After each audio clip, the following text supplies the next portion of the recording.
Hello दोस्तों, learning by doing पे मैं प्रियंका आपका स्वागत करती हूं। और जैसा कि आपके सामने है, ये है एनसीईआरटी हिस्ट्री क्लास 7 का हेड राइटिंग नोट्स, जो कि एनसीईआरटी के बुक के माध्यम से तैयार किया गया है। मुझे उम्मीद है कि इस हेड राइटिंग नोट से काफ़ी हद तक आपको एग्ज़ाम में प्रॉफिट मिलेगा। तो चलिए, आज की जो वीडियो में हम बात करने वाले हैं वो है अध्याय 7। इसमें आज का जो लेसन है वो है जनजातियाँ, खानाबदोश और एक जगह बसे हुए समुदाय। तो सबसे पहले इसमें जो बात किया गया है वो है जनजाति लोग कौन थे। तो जनजाति यहाँ मुख्यतः शिकारी, संग्राहक या कृषक और पशुपालक होते थे, जो कि पंजाब में गोखर जनजातियाँ 13वीं और 14वीं शताब्दी में तथा गखर जनजातियाँ यहाँ के प्रमुख थी। आगे बात करें हम आपसे दोस्तों, वो है कि अकबर ने कमाल खान गखर को मनसबदार बनाया था और मुल्तान और सिंध में लहांग और अरघुन तथा उत्तर पश्चिम में बलोच जनजातियाँ थीं। आगे और हम आपसे बात करें वो है दोस्तों, वो है आपका पश्चिमी हिमालय में गढ़ी यानी गणेरिया की जनजाति रहती थी और उत्तरी पूर्वी भाग पर भी नागा, अहोम और कई दूसरी जनजातियों का पूरी तरह से प्रभुत्व था। प्रभुत्व से मतलब है वहाँ बसे हुए थे। आगे बात करें हम आपसे, वो है बिहार और झारखंड में 12वीं सदी में चेर सरदार शाहियों का उदय हुआ, जिन पर अकबर के सेनापति मान सिंह ने 1591 में चेर लोगों पर हमला किया और उन्हें हरा दिया। आगे और बात करें हम आपसे, वो है मुंडा और संथाल जनजाति बिहार, उड़ीसा और बंगाल में पाई जाती हैं। आगे जो बात करेंगे हम दोस्तों, वो है कर्नाटक और महाराष्ट्र की पहाड़ियों में कोली, बेरात जनजातियाँ पाई जाती हैं। कोली लोग गुजरात के कई इलाकों में रहते थे। दक्षिण में कोरंगा, बेत और मरवार जनजातियाँ पाई जाती है और भीलों की बड़ी जनजातियाँ पश्चिमी और मध्य भारत में फैली हुई हैं। आगे है कि गोंड लोग बड़ी तादाद में जो है छत्तीसगढ़, मध्य प्रदेश, महाराष्ट्र और आंध्र प्रदेश में यह जनजातियाँ फैली हुई पाई जाती हैं। यानी जो गोंड लोगों की सबसे ज़्यादा संख्या है दोस्तों, वो है छत्तीसगढ़, मध्य प्रदेश, महाराष्ट्र और आंध्र प्रदेश में। ठीक है, इनका क्रम आपसे एग्जाम में पूछा जा सकता है। ठीक है, आगे और हम बात करें आपसे, वो है खानाबदोश और घुमंतू लोग।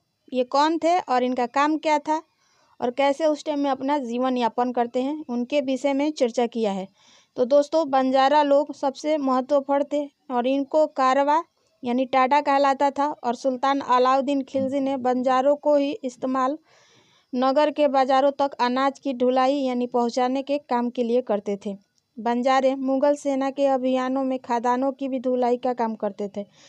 ठीक है, आगे जो बात किया गया है दोस्तों, वो है नोट है कि विशेषज्ञता प्राप्त शिल्पियों में सुनार, लोहार, बढ़ई और राजमिस्त्री को भी ब्राह्मणों द्वारा जातियों के रूप में मान्यता दे दी गई और वर्ण की बजाय जाति समाज के संगठन का आधार बनी। दूसरा है नोट इसमें कि वर्तमान में तमिलनाडु के तिरुचिरापल्ली तालुक में स्थित उय्यारकोडन उदयार के 12वीं शताब्दी के अभिलेख में ब्राह्मणों की एक सभा का विचार विमर्श का वर्णन मिलता है।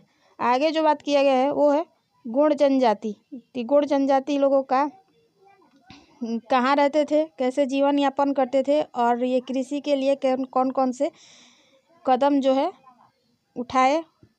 तो दोस्तों, गोंड जनजाति की हम बात करें तो गोंड जनजाति लोग गोंडवाना नामक एक विशाल वन प्रदेश में रहते थे और गोंड जनजाति के लोग स्थानांतरीय कृषि यानी खेती करते थे।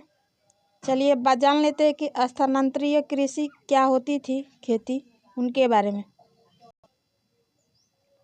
आगे जो बात करेंगे वो है स्थानांतरीय कृषि।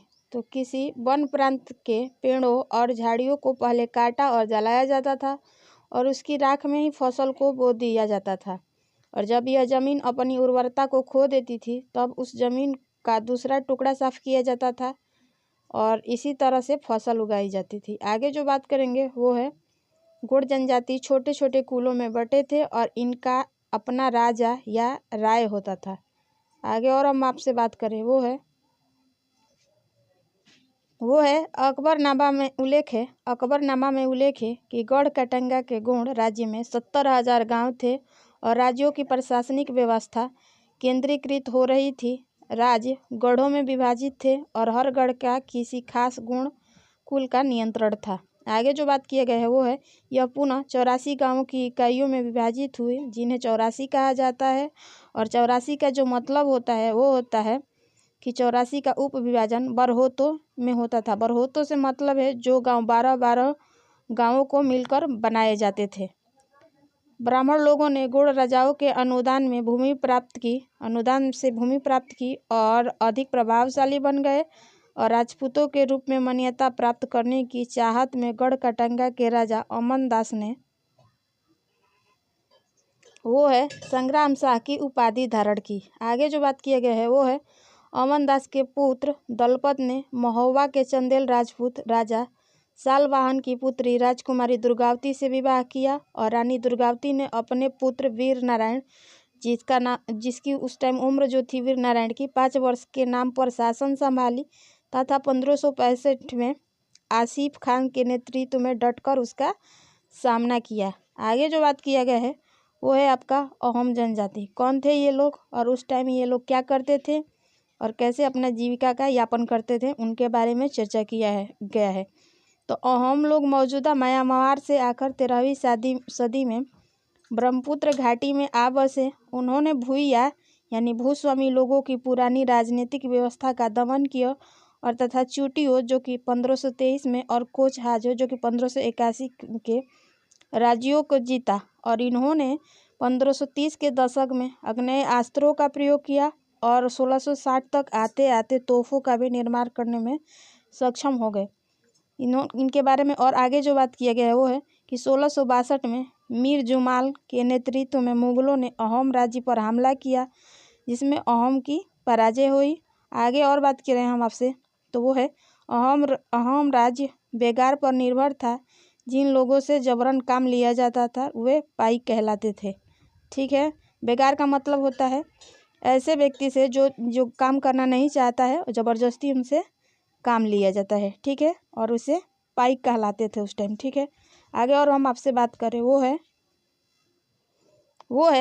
अहोम समाज कुलों में विभाजित था, जिन्हें खेल कहा जाता था। अहोम क्षेत्र के दस्तकार निकटवर्ती क्षेत्रों से आए थे।